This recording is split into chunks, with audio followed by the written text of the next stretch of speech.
Hi, I just wanted to check, am I audible? Yeah, yes, you are. Okay, so my pronouns are she, her, and POI is in the chat, preferably from closing. So I'll start in 3, 2, 1. Imagine you as one of the Squid Game players. You are living in crippling debt. Your life, to you, it seems like it's over. Why? Every day you wake up, you constantly have to be worried about whether you're going to actually survive the next day or not. You don't know whether you're able to actually put food on the plate to eat every day. Every day you wake up, you might be actually thinking about suicide to the point where your mental state is so bad at the point where you're constantly thinking of even like suicide, or even because of the fact that this crippling debt that you're in pressures you to the point where it feels like there's nothing in this life that can actually save you from this hellhole of poverty. Now, what does this poverty look like to these Squid Game players before they will even join the game, or before they even know this game exists, right? First, these players, they are probably living in poverty, in which that every day there is an existing pressure surrounding them to actually wanting to survive the next day. And this kind of pressure, it's either the kind of immediate pressure in which every day they have to be worried or scared that there's going to be loan sharks chasing them every day, that is going to threaten their family, that's not only going to threaten their family's safety but also their own safety. Or it is the kind of long run danger in which they're probably in debt, or they're probably corrupted and have committed some sort of corruption, in that's like example, like in the series where one of the characters committed corruption and they are forced to either pay amount of money, or the worst case scenario is for them to go to jail, in which can cause detrimental damage towards their closest family, in which in the series it will be the character's mother. Now, looking at this dire situation that these Squid Game players face, imagine you are one of them. All right, every day you wake up, you're in dire situation in which to you death seems like the easy way out, instead of spending years and years trying to pay off the debt, or years trying to climb up the social mobility and get out of the poverty. You're given the golden chance to actually play a survival game, in which case Squid Game, to actually compete with other players and to get the prize, which can probably save you from this hellhole of poverty in an instant. Now, knowing the nature of the Squid Game itself, it is a game in which where players get to play a few Korean traditional games together, and if you lose the game, you are eliminated. In the case you die, if you win, you survive. And at the end of the day, there will be only one winner out of like the 400 something participants, and then that winner would then get all the money, and then all the 400 other participants would then die. Now, why is it that we believe that you, as the Squid Game player, should go back even after already witnessing the life and death nature of the game itself? The reason being, number one, comparatively, if you were in like the Squid Game and if you were in real life, the major difference is that in the game itself, you have a much more likelihood to actually get out of that social mobility, despite all like the deaths that you are probably going to face at the end of the day.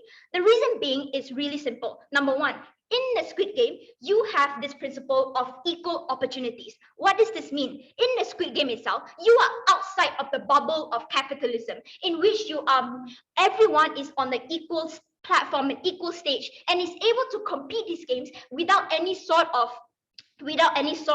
external factors, such as maybe someone is wealthy enough and is able to win the game easily, someone having some internal intel. Those things are non-existent in the game itself, because those are the very things in which the game master itself is against for, because the Squid Game, the narrative of the Squid Game itself is equal opportunities, which is something that these players do not get at all outside of the world. The reason why they're even in poverty in the first place is because of the lack of equal opportunities that they have outside of the world. The reason why it's so hard for them to climb up the social mobility, it's because of the monopolization and capitalistic nature of the society in itself, that makes them hard to actually, even if every day they get to work minimum wage just jobs every day, it's so hard for them to climb up the social mobility and pay off their crippling amounts of debts at the end of the day. Meaning, in the Squid Game in itself, they are more likely to actually compete in a much more equal platform in which they don't have to worry about external factors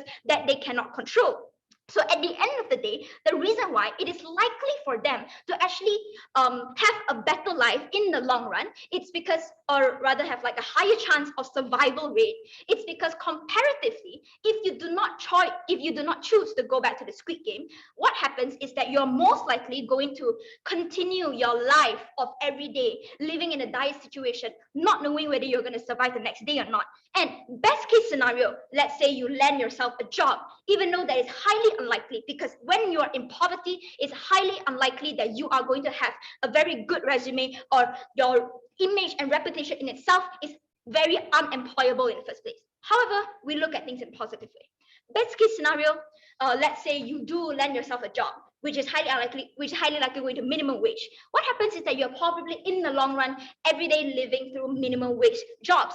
What happens that at the end of the day, let's say you do manage to survive, and you do manage to maybe climb up like the social mobility economic class at the end of the day. However, you'll be 70 years old by then. At the end of the day, is it really worth it if at the end of the day you are not, as rich as you thought you're going to be, and every day is just survival mode? In comparatively, in the Squid Game, you are able to foresee a future in which you are able to be at the top of the class, in which you are able to get millions and millions of dollars at the end of the day, at the expense of your own life. And we believe that it is also justified for you to sacrifice your own life in order to get that millions and millions of dollars. Reason being that millions of dollars is able to even give you a life that you are unable to even obtain at all if you didn't join the game.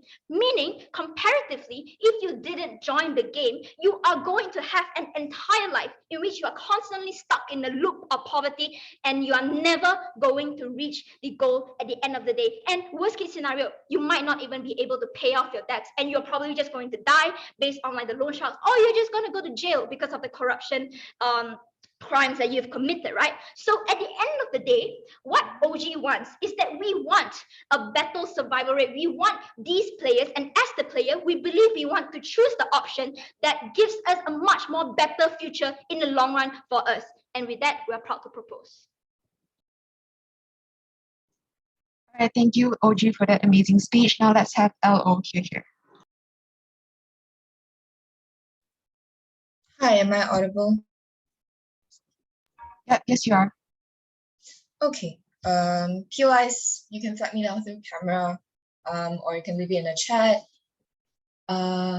Preferentially from closing houses, POI. So yeah, starting my speech in 3, 2, 1.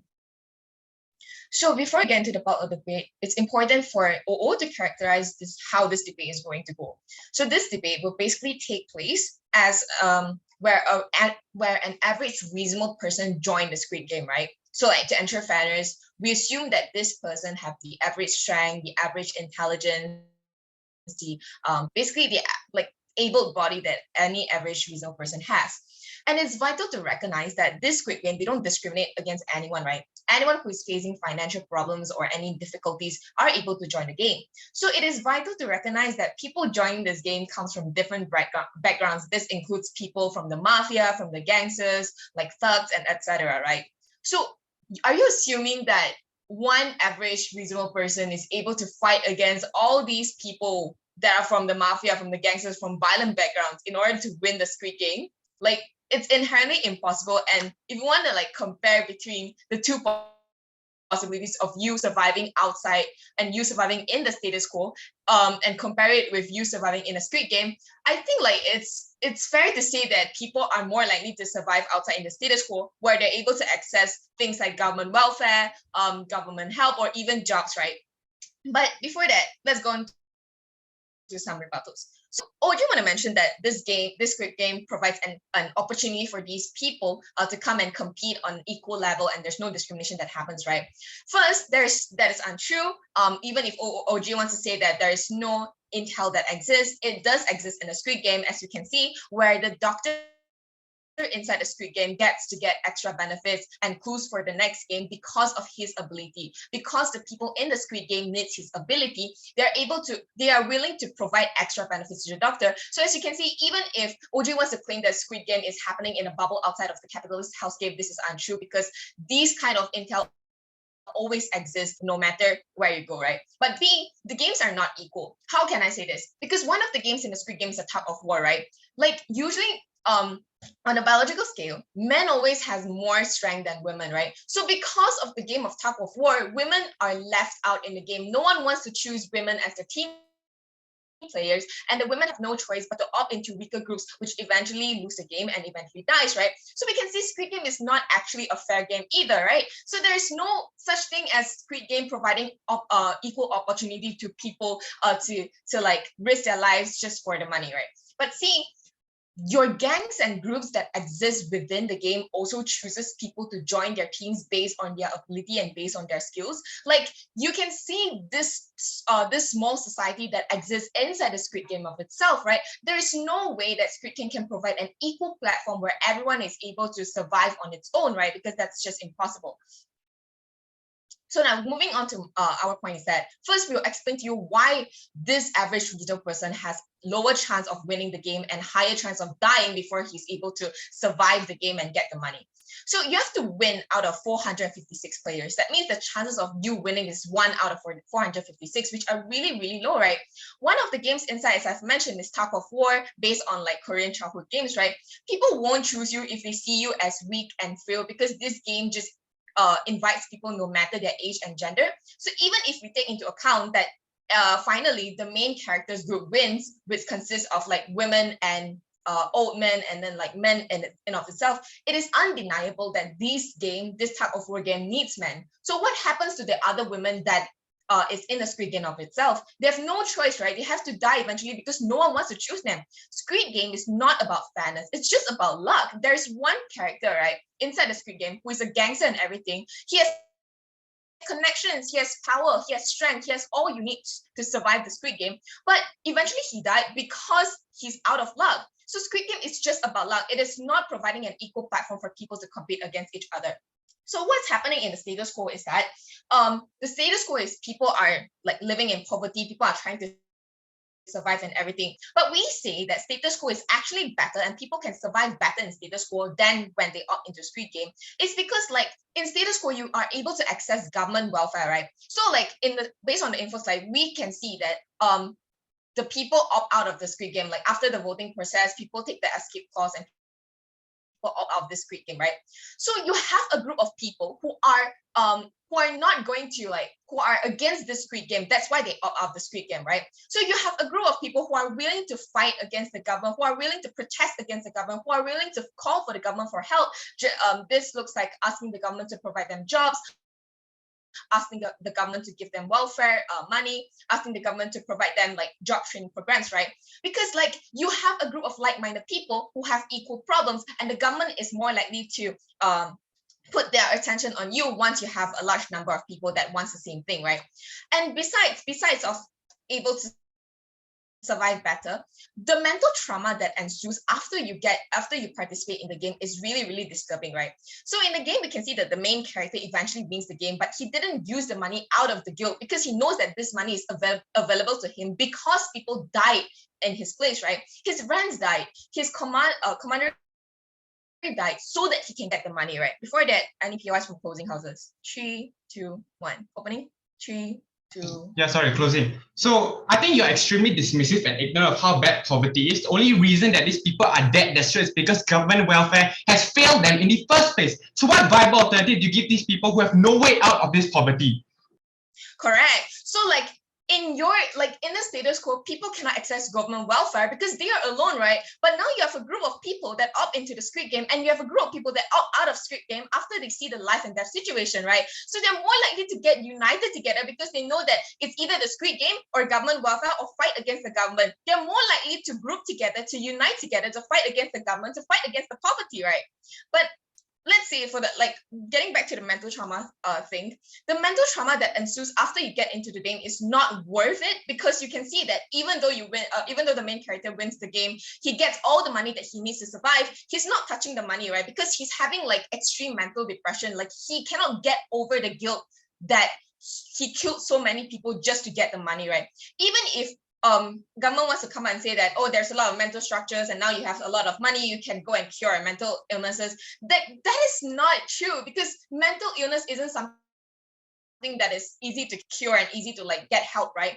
It's not easy to cure mental illness in of itself, and the possibility of you never getting over the trauma itself is like higher, like the possibility of it is higher, right? So even if you win, you're going to hold the guilt forever. It's not worth it, because you're missing out on the experiences that this money could bring anyway, right?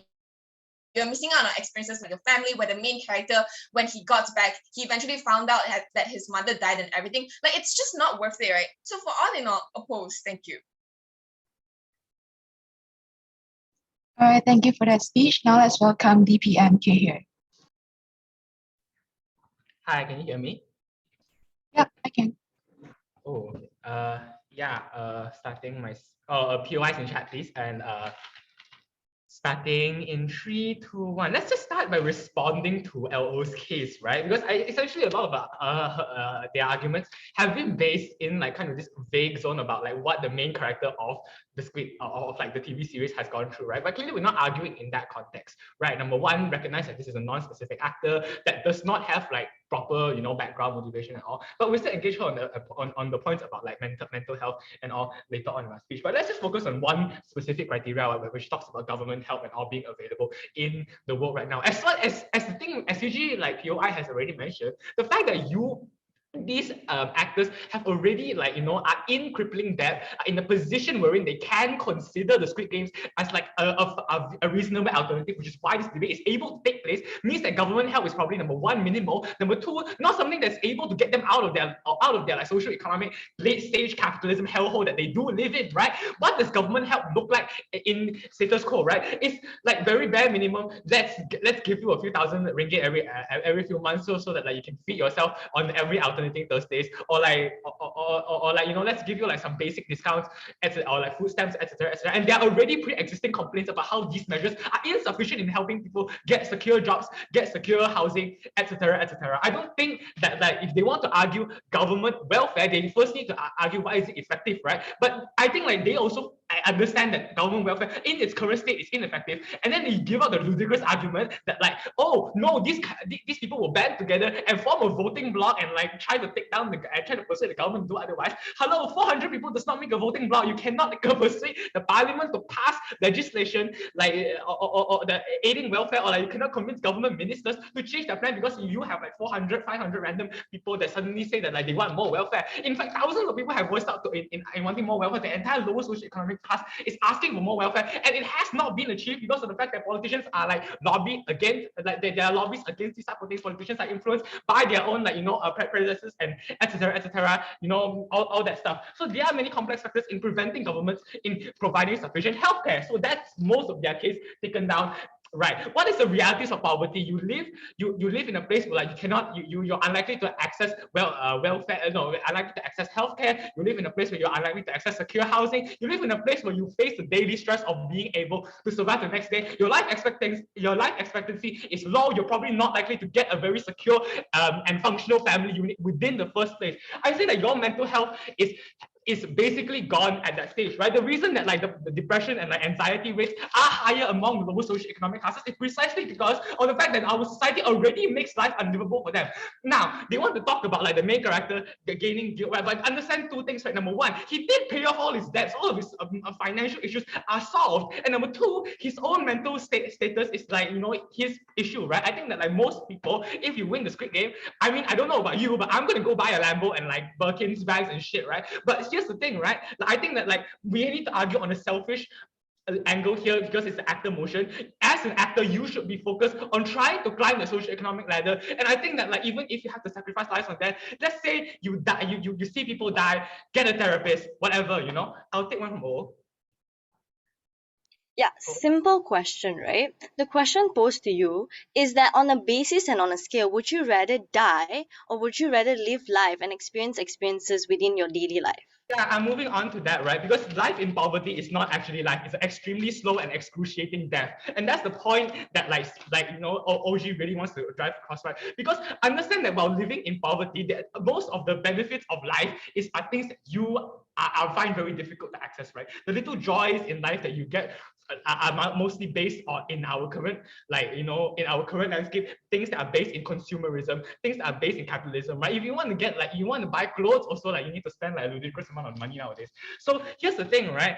If you live in a condition where you're in surmounting debt, you cannot spend money, you cannot you're most likely live in a place which is very bad for you. You probably don't have a very secure support structure around you because no one wants to support someone who is in crippling debt unless they know them very well, which you're unlikely to do because you cannot go out to social functions. You're unlikely to socialize very well because of the fact that you are in poverty and you don't have the time for that. You work 2 jobs, you work multiple jobs a day so that you can feed yourself and your family, or if you have a family at all. So yeah, the access to joy is based on your ability to consume in a lot of society out there. The access to joy is based on your own security to your life right now. And that is something that you fundamentally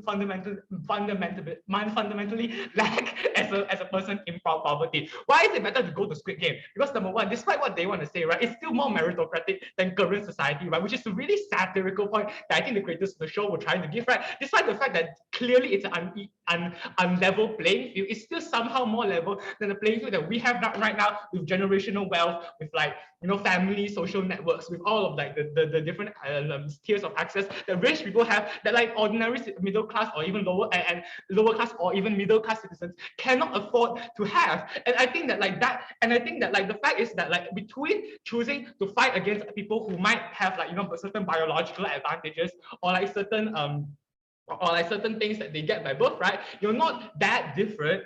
The playing field is severely more level than as if in actual life we're in, and I would say that the results are more immediate also. In real life, you suffer maybe 10, 20 years to catch up to a person who is severely ahead of you, and probably you will not catch up because of the fact that you lack these opportunities, these doors that are open for you, right? Before I move on, is there a PY from CO that I can get? No? No? Okay, cool. Yeah. So yeah, you lack the opportunities, and what's gonna happen is that even if you join Squid Game, at the very least, if you do fail in something, you understand that it's gonna happen in the long run anyways. If you at least in the Squid Game, your possibilities of catching up is severely higher than any of the other chances that you get outside of it, right? Because understand that they want to mention about the doctor. Doctor gets shot immediately in the next episode or next scene. There is some measure or some degree to ensuring fairness within the game. And I think that outside, everything's free, everything's game, everything's cool. So yeah, we see that in the current system that we live in, there is just no feasible way for you to justify individuals who already live in a terrible manner to continue to live in a terrible manner for a very long foreseeable future versus taking the risk and saying that I rather end this suffering, or maybe I would get elevated to high socioeconomic position and be able to live the middle class, upper class life that I so long desired at the end of the day. Remember that this is an actor motion, and we have to act in the most selfish way possible. I say that please go with OG. Thank you for that speech. Now let's welcome BLO here. Hi, am I audible? Yep, you're audible. Okay. I prefer POIs to chat.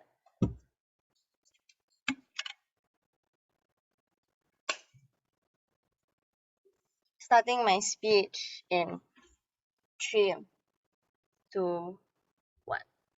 I think as a person that lives life, it's bold to assume that a person who has a shit ton of money is going to extremely enjoy life and buy a Lambo, or versus a person who is in debt and is going through struggles but is able to face their daily life and is able to appreciate the things that go on within the daily life.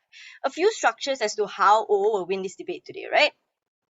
Now, first and foremost, OG wants to say that they want to act in the most selfish way possible. First and foremost, we'll explain to you why the Squid Game in itself is problematic and is a fake way of portraying equality and equal opportunities when really it isn't. First and foremost, the idea of equal opportunities doesn't exist in the world, right? This means, like we concede, this means not everyone is spoon fed or is not born with a silver spoon in their mouth. But at the end of the day, this means that you're still able to go through life and you're still able to ensure that you're going to either try and get a job, or you're going to have a family. You're going to be able to experience experiences in which that you only perceive as meaningful. But the idea that the Squid Game poses is that everyone has equal opportunities, but really it's not, right? Because people collude in the game, people kill each other in the game. At the end of the day, you being a woman or a man itself is unequal. The idea itself is that when you put in policies in place, you want there to be equity and not equality, because at the end of the day, even if you give them a level playing field, there are people that collude, there are people that get inside information and all of these things that exist within the ground, meaning that you already do not get an equal shot at getting the money, right? But here we tell you, and why this is why we bite the bullet and tell you, even if you win the game, right, they have to answer to us why you won't face mental trauma. Imagine you killing a shit ton amount of people and you not feeling any trauma after that. You getting the money because you killed the people. This means that even if you come out of it as the actor, how would you know to handle your financial debt? Like, you sure you can pay off your financial debt and everything, but you could get in debt if you never knew how to deal with your finances in the first place. But secondly, on the idea of just getting a therapist, it's not just as easy as that, because if it is true, then everyone who has mental issues isn't going to face challenges within their daily lives anymore, right? Because everyone can just get a therapist. The idea is that you are, as the person, going to actively kill people to get the money. This means for a very fact that you shouldn't go back if you're going to face all of these things in the first place. But then, as side opposition, why do we then take the debate today and we explain to you why status quo is better, right? We want to tell you first and foremost that you can get a job. Like, it's not impossible to get a job within status quo. Sure, government welfare isn't great and all of these things do not are not the best, but they still do exist, right? Side government cannot deny that all of these help still does exist. And obviously, you being poor isn't the greatest thing in the world, but there are meaning intrinsical things in life that allow you to experience life to the fullest and allow you to have self-actualization, right? What do we mean by this, right? Within jobs, you're able to then get bank forgiveness loans, you're able to get bank restructuring loans, and all of these help that you can get if you're alive. But then secondly, on the idea of like you as your well-being as a person, right? You're able to start a family, you're able to have a family. It's unlikely for Gav to say that just because you're poor, you can't get a family, because that's intrinsically untrue, right? But secondly, you're able to have experiences on a day-to-day life, you're able to have a kid. The fundamental being of being a mother or a father is something that you cannot take away from the person. You're able to have friends, you're able to enjoy life, you're able to go out and enjoy a nice plate of rice. Even if it's not the most expensive plate of rice, you're able to endeavor all of these like experiences and all of these intrinsic values. And why does that then make more meaning in your life? Is because you go through these challenges, you being in debt, you ensuring that you're trying to get out of debt, you working together with your partner to try and build a life together or try and have a career together, is something in which is extremely important in challenges in life, because you're never able to understand how happy you are if you do not go through these challenges. And that is why being a rich person or being a person that has everything in life doesn't mean that you're the most happiest person. And that is why as an actor you should choose to stay alive, because in scale you might already die within the Squid Game, but even if you do win on the best case scenario, you're going to go through with all this mental trauma baggage, and you're never going to be able to have a normal life, and you're never going to be able to pay off all of your debt, or even if you do pay off all of your debt, you're never going to be happy because you did all of these things to intrinsically get this thing in the first place, right? But before that, I'll take a POI. 1, 2, 3, none. The idea is that comes out from OO. A side government has to prove to us why you being that 1 out of 456 people is going to be likely 1, but 2, even it's likely, why you're going to be necessarily happy getting everyone's money. And thirdly, they have to prove to you why dying is then a better option, right? Life is very challenging and can be very problematic, and everyone concedes to that. But the idea of life and the intrinsic values that you go through, like things like you spending time with your family, you finding a partner, you finding your soulmate, stuff like this, that it will never happen if you die out, or stuff like this will never be able to be the same if you're having mental trauma and mental baggage throughout your life.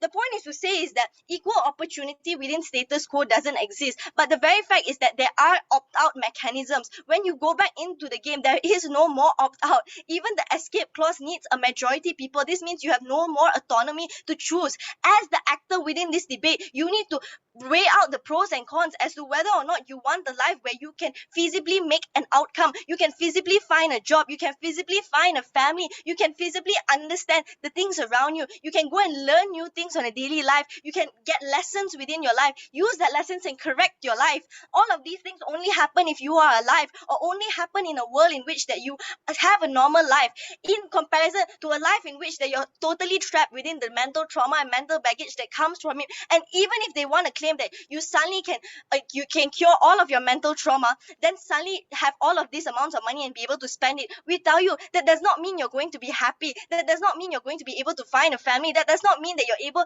to then get a job, or that does not mean that you're going to be able to work through challenges in life. But for the very fact, at the very least, on side opposition, what you do have is your life. What you do have is that you're able to make your own choices. What you do have is a meaningful life in which that you're able to work through those problems. What you do have is those challenges make the small amounts of happiness that you find within your life more happy and make them more meaningful.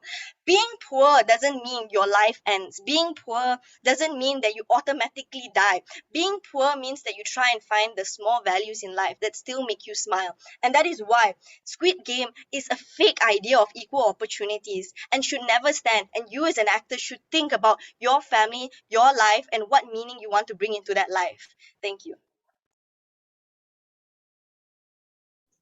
Thank you very much for that amazing speech. Now let's welcome member to open up the closing bench. Here. Am I audible and visible? Yep, you're both audible and visible. Okay, cool. My preferred pronouns are he, him, and yeah, PRs in the chat. Yeah, okay.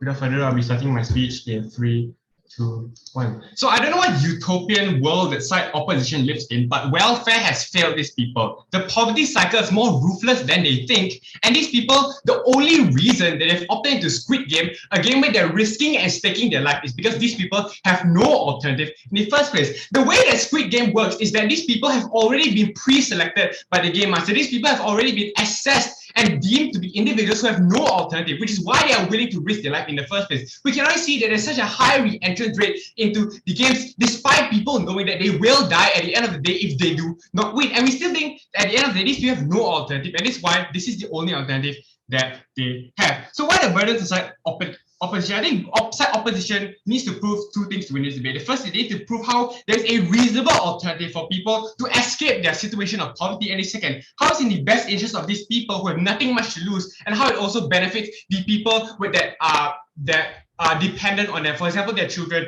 and parents, right? So I'll do a few things in my speech. The first, I will respond to what OO has said, and I'll go into my extension. So let's first look at what OO has said. So OO has said a lot of things, right? So they told us and came out and told us that there's a very little chance for these people to win. That there's very little chance for these people to win. But I think at the end of the day, we think, sure, maybe that at the end of the day, one person can win, right? But we think on a net, there's one more person being able to escape the poverty cycle. There's one more person being able to experience life to the fullest. There's one more person being able to live life to the best. They claim that government welfare works. They claim that you can get a job. Wow, it's so easy, right? You just get a job. But the unfortunate thing is that government welfare has failed. Even if these people come out, right, and they want to lobby against the government, unfortunately, the government doesn't care because you don't have voting power, nor lobbying power. So the government has no incentive to help you in the first place. That's why government welfare has failed people in the first place. Then they claim it's very easy to get a job. I think that's a false reality that side opposition has, because getting a job, sure, it might be easy, but getting a job that pays you enough for you to be able to give for a bank to refinance you, having a job that is able to pay your debt is not that easy. The only job that these people can get is minimum paying jobs, minimum wage jobs, because no, a lot of these people come from gangs, come from mafia. These people have outstanding amounts of debt or either have no education in the first place. So what incentive do people want to have to give you a job that pays you enough for you to get a finance point back in the first place? So we tell you that these people have no alternative at all. And we think on a scale, on a comparative, we concede that people will die, people will suffer at the end of the day. But if it means as an actor, I know that I have the chance of winning money, I know that I have a chance of feeding my starving kid who is asking me for food every single day, I will do it because I know there is hope. I know that I can escape this poverty. I'll take from OO. Why do you assume that the actor is going to win and be able to save poverty, or be able, because the actor in itself has a ratio of 1 out of 456 people? Okay, I think that although the ratio is 1 out of 46, it's much better than in the real world. And because which is in my second response, right? So they tell us it's a game of luck. We think no, because at the end of the day, the game is already designed to ensure that there is as much level of fairness. And even if there isn't, we think that's still better, right? Because we see at the end of the day, this Squid Game is comparatively on a scale better than the real world. Because in the real world, what alternative do these people have? I told you already that they can only look for minimum wage jobs. So pretty much these people have no chance in the real world. At least if these people join the Squid Game, at least they have some semblance or some chance. Also note that the Squid Game is on a comparative more is a better level playing field, because we can see that the game doesn't focus merely on one strength, and it also ensures that it's not necessary. They don't tell people what the game is in the first place, and then all told that if you win that it sucks for you. Okay, we think no, because there at the end of the day you're not the one killing these people, and even if it's true that you feel guilt, you feel that, oh shucks, I was the result of these people's death. We think that no, because if you didn't win, someone else would have won and you'd be dead, right? So we think it's on a competitive, on an individual level better because you won. And we think that even if it's true that these people have feel bad, at least, right, these people can not only help themselves but help people who are dependent on them. No, I think opening didn't touch much over this, but a lot of these people have people dependent on them. They have children, they have family members, they have mothers, they have fathers, people who are dependent on them, people who are also living in a poverty cycle who cannot escape it because they're too young or they cannot get a job in the first place. So we think it's still in the person's best interest, because I want to care for my parents, I want to feed my child, I want to make sure my mother can have medication in the first place. So this means that even if I lose out as an individual, I still in my best interest, because I know it benefits my dependents. So my extension. So I'll explain to you how it gives people a better locus of control and why it's better for these people, right? So I think at the end of the day, we need to understand that in this Squid Game, that these people have a better locus of control, because note that this Squid Game is designed in such a way where it's as much as possible a level playing field. All claims that it's not fair, but at the end of the day, the game, we can see the premise and the principle of the Squid Games is to ensure that there's a level playing field, because these people have not had access to a level playing field in the first place. Everything is in their, at least it gives them some semblance of control. At least they can control the variables, they can control the factors, they can try their very best to win the game, compared to the real world where no matter how hard they've tried already in status quo, we can see these people have already tried so hard, these people have already worked their asses off, these people have tried working so many jobs, they've tried doing all that they can, but we can see status quo that they have already failed. All these alternatives, government welfare, whether opposition is going to try and claim to you that these are viable alternatives, don't exist, because these people are poor people, and in reality is government doesn't care. The government doesn't care about poor people. We think that it's a net benefit for these people, because at the end of the day, it's two things: either A, they win, or either B, they die. And like I said, a lot of these people, the only reason they're in the Squid Game in the first place is because they've already been analyzed, they've already been assessed to be deemed as individuals who have nothing to lose. We can see a lot of these people in the Squid Game have nothing to lose. They don't mind dying. Like at the end of the day, if it means dying or living or winning, it's much preferable for winning, because a lot of these people know all claims that they can have experiences, live with my wife and whatever. But the reality is you need money to live a happy life. What kind of life is it if I have to worry every day if I can eat the next day? What life is it if I have to go to bed?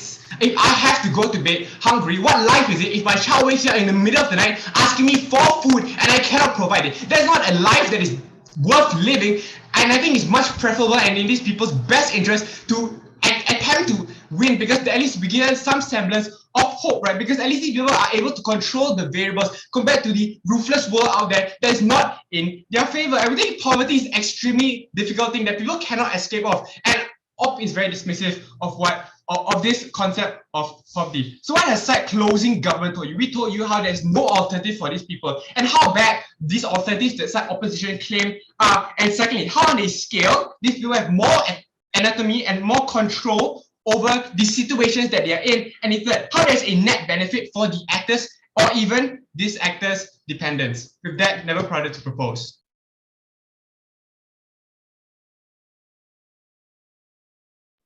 Thank you very much. Now let's welcome member of opposition. You're here.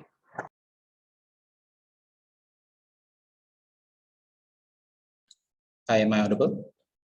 Yeah, you're audible. Okay, POIs at the 5th minute, please unmute yourself and just interrupt me. Okay, oh wait, let me set my time. Okay, starting my speech in 3, 2, 1. I think the opening benches have totally missed the mark on what the motion actually means. The whole question of the motion is whether we should go back, whether we should participate in the games that encourage killing and encourage acting as animals towards each other, as opposed to living a normal but tough life outside, where yes, we know that how the world is built, where of course all these people are in deep poverty, and like they have limited choice and limited rationality, and they have to only choose between either the most basic and minimum life a human can have or a certain death. So let me lay down a few framings to clear up how this debate will go out. Firstly is our burden on site closing up is to prove that the Squid Game won't solve poverty in any other way, and also like we have a duty to prove that the result of these games is to prove that, but even if you win and you have the money, it still doesn't solve anything because it's from illegitimate consent from the games. Okay, so going to my few, before I go into my arguments, I will mention a few rebuttals. Firstly, on how there is no other alternative. Okay, both opening government and closing government tells you that there are no alternatives and it's basically life or death. But that's definitely not true, because outside of the games, you still have a life. You still can spend time with your parents, and you still can like pursue other sorts of avenues in order to get money, right? Whether it be good or bad, you can get a job or you can be a robber. That's entirely up to them. But saying that the Squid Games and death is the only two choices is inherently wrong. And secondly, I fail to see how there is more control of the situation when clearly the game is manipulating people for their own gain. Like, you know that they're selected for a reason, right? They're selected because they absolutely have no choice in life, and they therefore lack rationality. So therefore, of course, they would go for the money. They think it's the ultimate answer towards their problems, but that's entirely not it. So a few arguments I will bring up today is how it's inhumane, how the choice of participating in the game once you enter is just an illusion of choice. And thirdly is how, like, because of these games, it will repeat the cycle of poverty. So firstly, on inhumanity, like, okay, as a reasonable person, right? Of course, yes, you're on the edge of poverty and you might die anytime soon. But still, would you rather commit to murdering people in the worst fashion, or even dying in the worst fashion, just to get a shot at the money that you don't know that you would have? I'll take your PR later.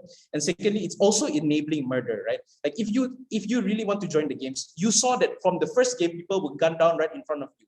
Therefore, if you consent to this, then of course, without prior information of telling you how all these future games will go, of course, like a reasonable person would think they would murder someone, right? So like on government side, you have to be okay with murder and being a violent animal if you really want to go back to these games to win the money that you don't know the chance of earning. Secondly, on the illusion of choice. Okay, you first said like, oh, okay, it's up to us to go in the games or not. But there's technically no choice, because when you're in poverty, you absolutely have nothing, right? Like, let's say, how do you want to take care of your mother? How do you want to even find a job when you owe so much loan sharks, or like you commit a certain crime or addicted to gambling, for example? But there's actually no choice, because once you go in, you can't go out. And then not only that, the games are crafted in a way that's manipulative and is selective of who gets the better end of the stick.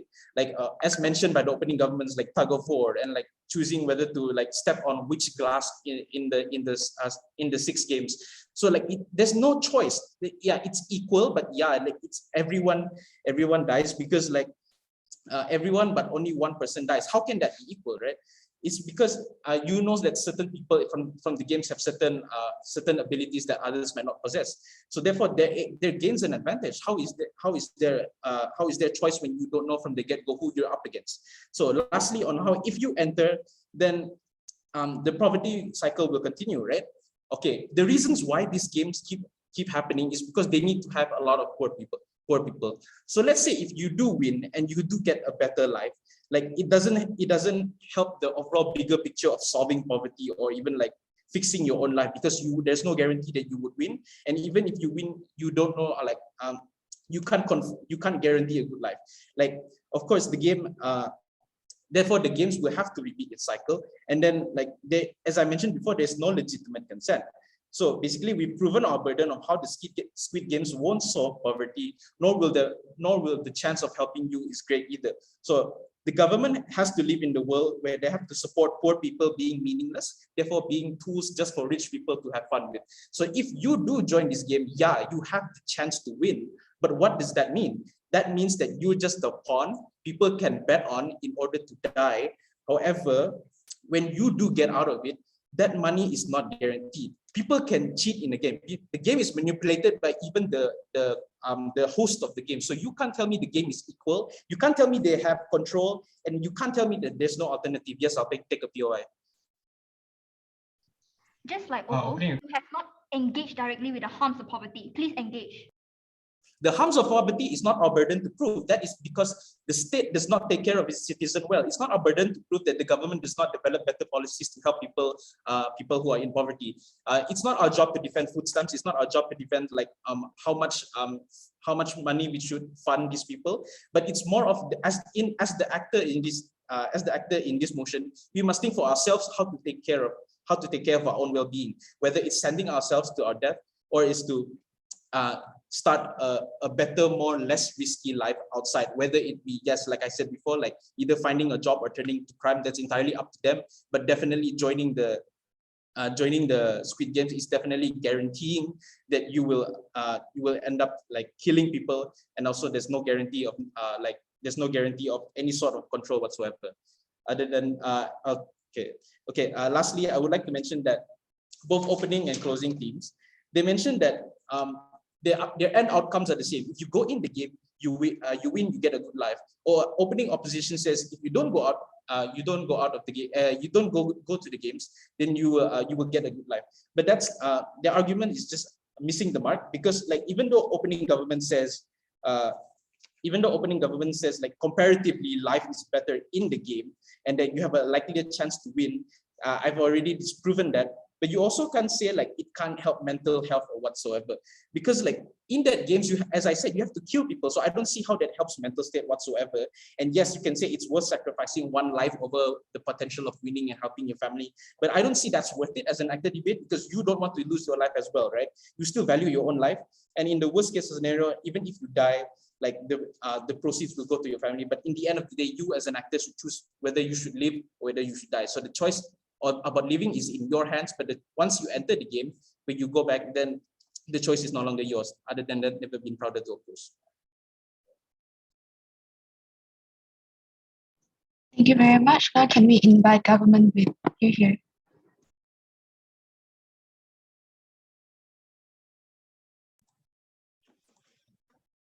Hello, am I audible and am I visible? Yep, you're both audible and visible. Okay, 1 second.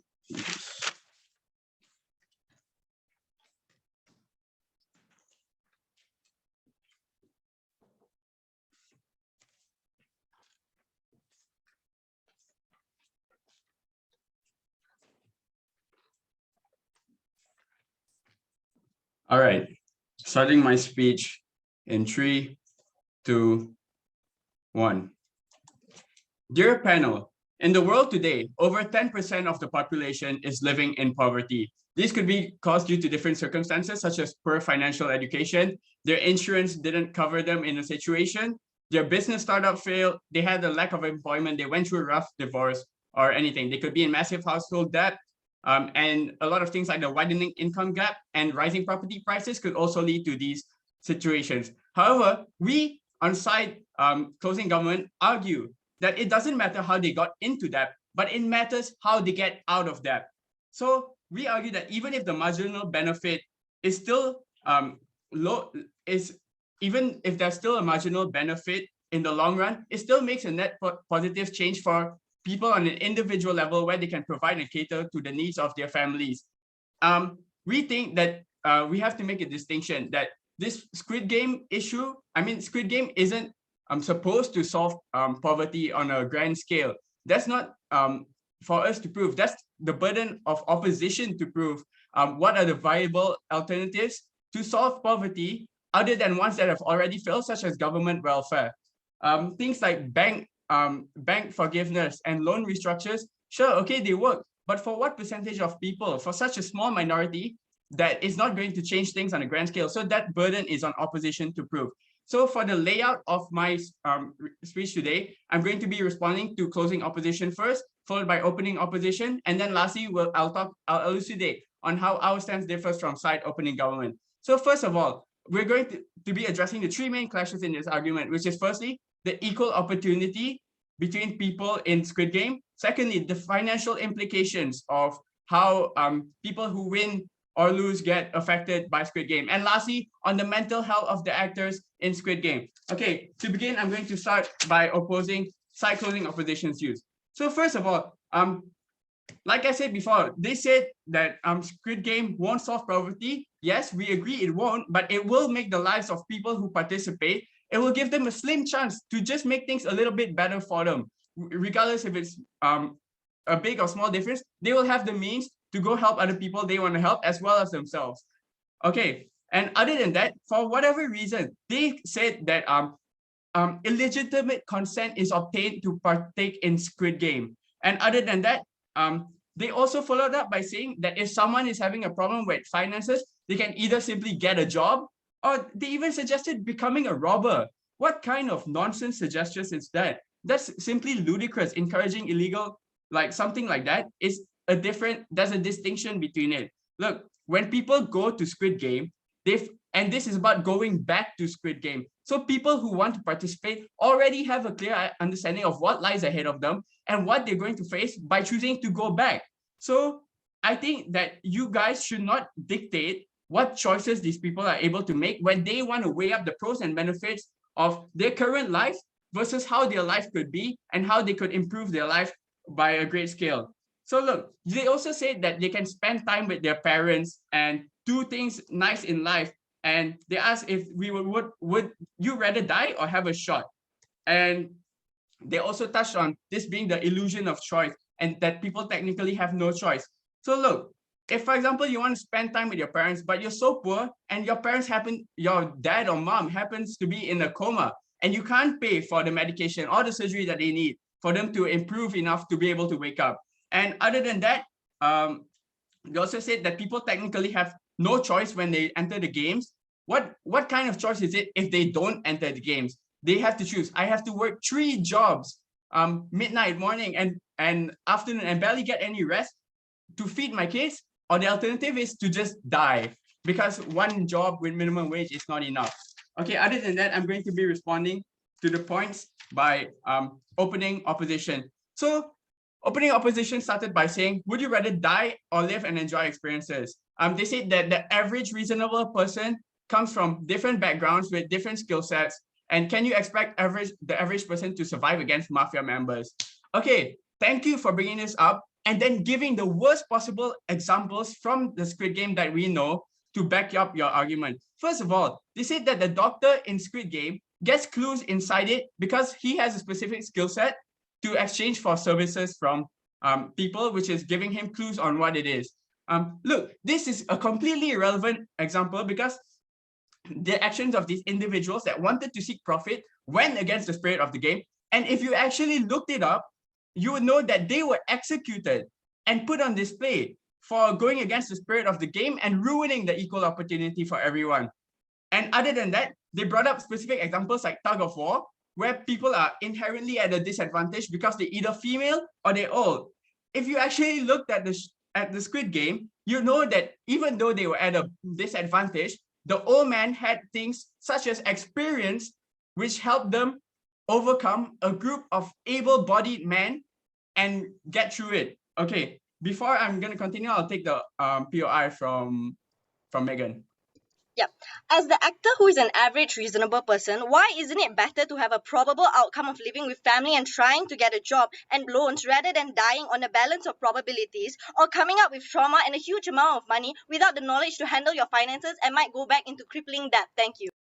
Okay, thank you. I think it's better simply because they have a choice to evaluate whether it's worth taking these risks. They have a choice, and side opposition shouldn't dictate whether or not it's right for them to go. They've already experienced all these poverties, effects and everything. So they should be the ones who have the choice whether they want to risk their lives and go for the opportunity to make things better because they see that there is nothing substantial to be out here for, no opportunities and anything. Other than that, they also said government.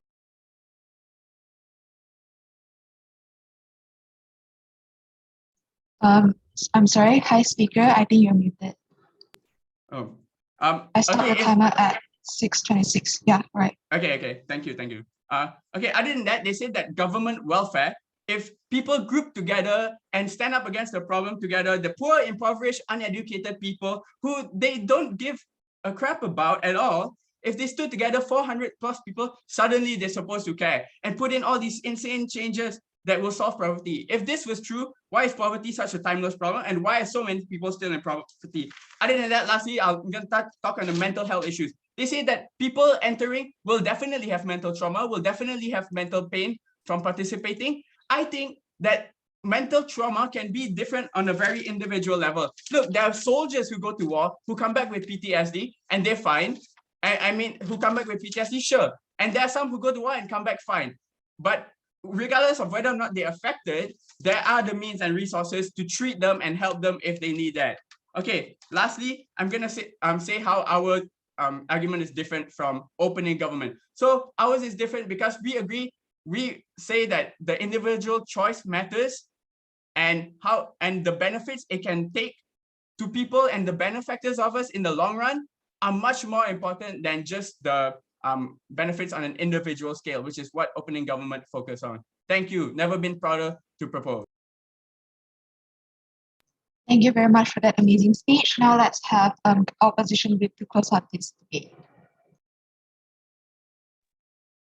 Am I audible? Yep, you're audible.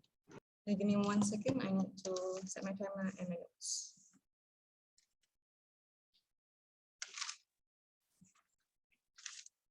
Okay. I'll be starting my speech in 3, 2, 1. We think that in closing, we think that in opening, that everyone is in opening should go last or should go below us in ranking with a few reasons. First of all, I don't understand why mental health is extremely important in today's debate. When we all know it's about poverty, we all know it's about how detrimental this whole cycle of poverty happens in the real life. And you're coming out here giving your case solely about mental health. I don't see why that in itself is good, right? But before that, let's just get and integrate the rebuttals right away. So this is a rebuttal coming from the closing government, right? You're telling me this whole concept or this whole situation about if your family is in a dire state or if your family is in a coma, then how are you going to help? Because you're not going to have any particular money or financial aid for that, right? We think that you cannot claim any importance or benefits even from your case itself. Why? Because first of all, the survival rate of your case is extremely low. And I don't understand why no one in today's debate wanted to engage in the fact that Squid Game is a win of 1 out of 456, right? That is such a big margin in a way, right? We think that you cannot claim this because it will happen in itself in your case anyway, right? So like, what is our burden in itself, right? Our burden is to prove to you that because state has failed on these people, that they should not encourage even like better ideas with big Squid Game, right? Because it wouldn't be helpful, yet it would make it even harder and would amplify the state's failure in itself, right? Second of all, our burden is just to prove to you that going back is no good in itself. It literally doesn't do anything any good. It doesn't give any benefit even in a large volume or even in a smaller particular case, right? But we need to really engage in the fact that all your benefits, government bench, has literally illegitimate consent. You cannot come up and tell me that you can say all this benefit, that these people will be alive. This one person, by the way, only one will win, right? That this one person will be alive, will be able to save apparently the whole of humanity by not wanting to engage with us, that you would have illegitimate consent in itself, right? But with that, right, let's just engage onto why we think we are very much different than opening opposition, right? Because here's the few burden that we need to engage in, right? It seems that the burden is extremely unclear. That's one. And let's say we talk about like their burden in itself is just to prove how like they want to solve poverty, right? And they talk about how they want to give like incentives from the government, right? We think that that's a very bad strategy in itself because it is not our duty or our burden to prove the alternatives, but instead tell you why it's a better idea not to go back to the Squid Game, right? And then they talk about luck, right? On opening opposition, we think that you shouldn't be talking about luck because you want to talk about equity and equality, right? You shouldn't go into that because you don't really solve the core problem in itself, which is the fact that people are dying a lot more and that volume of survival rate is a lot more lower on your end. So it makes it easy for like CEO to come, right? To just say that our burden is just to prove that Squid Game does not help poverty, instead make it worse. And I don't understand why opening opposition did not want to take an easier burden for them to prove, hence I say they did not prove their burden in itself. But let's just like go into like closing government, right? Because we think that they're not only the closest bench to us, but they're also the one that I would say would go below us, right? So first off, right, they talk about no chance at the world due to the fact that people will be like, you know, even if they do go out, they would only have minimum wage, right? The comparative is that we think that that will be a lot more meaningful given the fact that you have the opportunity to think, that you have the opportunity to know that there's a chance. In your world, you have to defend murder. One, you have to defend that they have their death waiting for them the next day in itself because they don't have any sort of information throughout the game, right? Second of all, right, we talk about this whole better locus of control. First of all, I don't understand why you want to bring in control when you're on government. You literally have no control in like the Squid Game, right? Why so? Because number one, they don't have access to the information. They don't have access to get out of the game in itself. And this just proves that they're not able to control any sort of like controlling that you're trying to say, right? So we think your burden is unproved and you're just clear assertives, right? But let's just go on about how like about how you want to claim for all these benefits, right? That people would actually be able to have a better livelihood, you know, that their mental health wouldn't be detriment and all that, right? We think that until you prove to us, right, which I think you can't because I'm the closing whip, right? Because you cannot prove to us that illegitimate consent has an alternative or illegitimate consent is apparently good on your end, and you cannot claim all the benefits, right? Because you're not only going against international law and humanitarian law in itself, and you're also like giving it a say that this game will just be a game centralized against people with poverty wanting to go inside the game than dying, right? Even in itself, if we look at the game, right, people are dying and their death is just like getting burned without families actually knowing about their death in itself. So I don't understand why you want to say that that is better on your end. But let's just engage with OG, though I think that OG must take forth in today's debate, right? Their burden was extremely big because they wanted to prove how poverty is bad, okay? And that, you know, survival rate is a lot more higher in like the Squid Game instead of being home, right? First of all, it's a win of 1 out of 456, right? So government bench, answer me, right? You can claim all these benefits, but this benefit will only come to 1%. How is it going to help? How is it going to help the in itself? How is it going to help the state's failure to actually get better, number one? How is it even going to help the individual, given the fact that they don't even have proper chance at winning, right? So 2 clashes onto OG, right? Number one, the livelihood. We don't think the livelihood is even equal on their end. We don't think it's meaningful because only 1 person would win on your world. And we think that because of you, government will be more complacent because government will have more people with poverty on your end, proving, right, that you will not do any help in itself, right? Second clash, let's just talk about this whole survival rate, even go towards like the worst case scenario, right? Of like this whole part of like dire situation, right? And all this, right? Why do we say that your burden is unproved? Because you come here and tell us that you want to say that survival rate is higher, right? Because they are able to do that because why? Because they have equal chances at winning, right? We think that your burden is unproved because you didn't give us a proper structural analysis onto how each person would actually benefit it, right?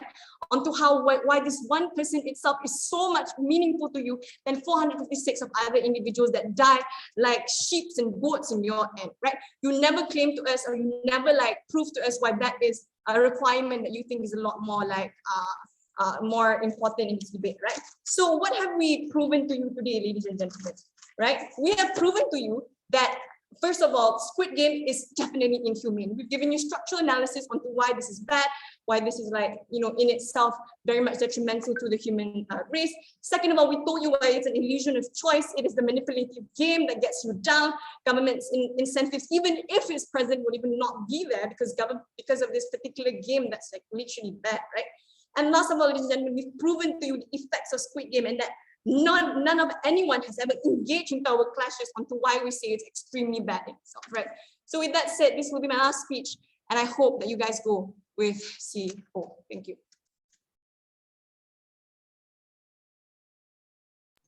All right, thank you for that amazing debate. So once again, congratulations to all teams for making it thus far. So teams can virtually shake hands right now. I think you guys can leave the room, and then results will be announced in the closing ceremony afterwards. Thank you.